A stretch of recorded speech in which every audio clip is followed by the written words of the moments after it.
Marvin Arrington Sr., the retired Fulton County Superior Court judge and former member of the City Council of Atlanta, who was the president, died peacefully in his sleep Wednesday morning. Arrington Sr. graduated from Emory University Law School in 1967 and has been a political fixture in Atlanta since then. In 1969, he was elected to the Atlanta Board of Aldermen, now called the Atlanta City Council, and became president in 1980.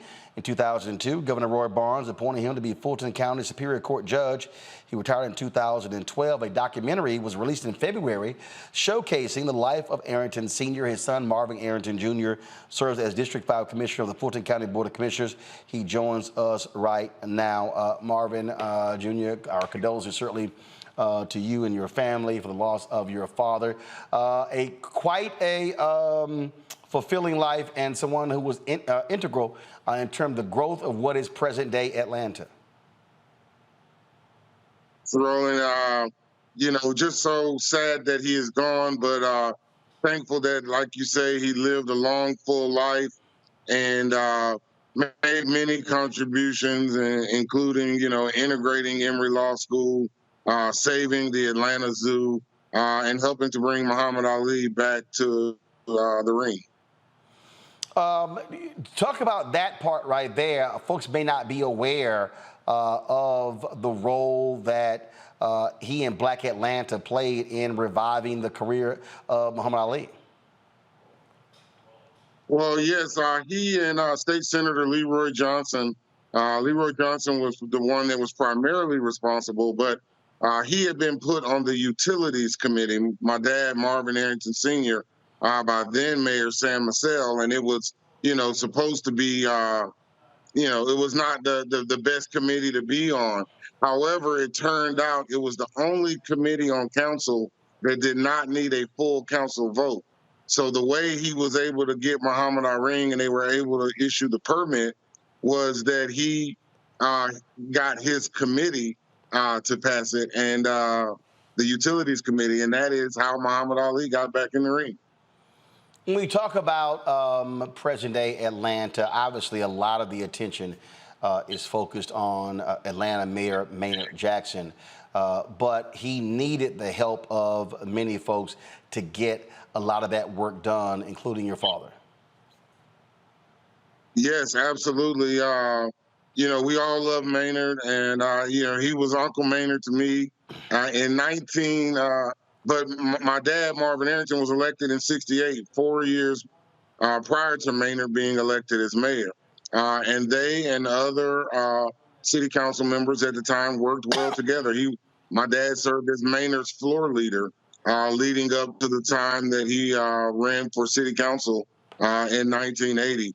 But so they were responsible. And the thing is, he served as city council president under Maynard, under Andy, under Maynard again, and then 4 years under Bill Campbell. So he was kind of the glue that helped keep the city together despite the transitioning mayors.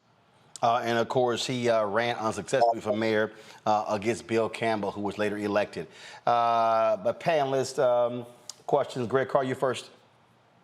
Thank you, Roland. And again, condolences to you, brother. I was just moving some books, and I tell you, the ancestors are insane. This was the day before yesterday, and I picked up my copy of Making My Mark, of course, your father's memoir. And, I guess my question is, how are the politicians of his generation and now the politicians of yours different? And I want to just maybe as a point of entry ask that question in the context. Of course, a lot of people know he went to Clark Atlanta University now, and there may be some folk watching who, of course, he's talked about at Emory, one of those first Black law students at Emory. But we know he spent, he spent his first year at Howard Law School, and he tell people, I hadn't really intended on going to Emory, but I'm over there, and the dean calls my name, and I become a pioneer. How important, what's the difference between politicians of his generation, Sweet Auburn, Big Bethel, Black institutions, and politicians of this generation, maybe in terms of their commitment to the community and how community shapes their politics? Do you have any thoughts about that? And again, condolences, brother, on your father's transition. No, thank you. Well, I think the difference is, obviously at that time there there was only one Black or minority running for those seats, right? And so then the entire community was able to rally and support behind that one person, right? And that's how my dad got in. That's how Maynard got in. And so now today we're more splintered, right? We have more people running. Everyone's running for the same position. And frankly, we're worried in Atlanta that they're going to be, too many of us in the mayor's race, and then we might lose the mayorship, right? So Mm. we've got to, we've got to stay vigilant. But I think at the end of the day, it's all about being goal driven, right? Having a purpose and working towards that purpose consistently on a day-to-day basis. Candace. Your father and his very successful law firm, what do you recall as some of the cases that kind of resonate with you, or maybe resonated with him just along his career, that he really felt empowered by and passionate about in general?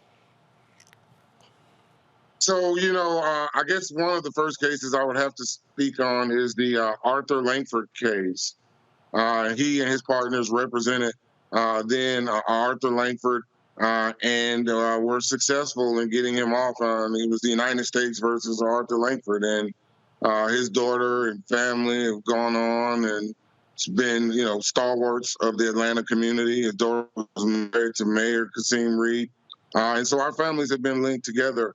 And then there was also the case that Andrew Young, Mayor Ambassador Andrew Young, talks about in a documentary where Michael Jackson had been detained in a jewelry store in Buckhead, and they called Andy, and Andy called my dad, and they were able to resolve it and bring it to closure without, putting a bad scar on the city.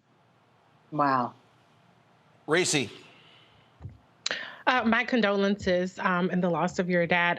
My question is about local politics and just the importance of getting started somewhere. I know a lot of people are kind of disillusioned and people don't feel like just voting is enough. So for people who are interested in maybe taking that first step, or the importance of taking that first step with your father being an alderman, can you talk a little bit about that?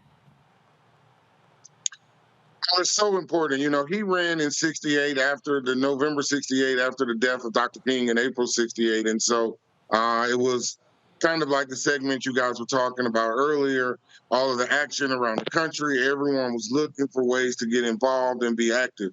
And so it's so important that people go and get involved in that. Obviously, we're at a younger age. A lot of these state representative positions are actually designed for younger people. And so we've got to do a much better job of getting people involved, and I think a lot of this generation is waiting for the old generation to turn the reins over to them. And I think, it's incumbent upon us as the next generation to go grab the reins, right? But do it in a respectful and tactful way. But to grab those reins and not just sit by and wait idly for the reins to be passed.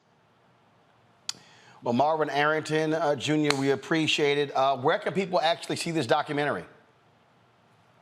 So the documentary is on Apple TV, Tubi, YouTube, Google, iTunes, and Apple TV. So it's virtually streaming everywhere.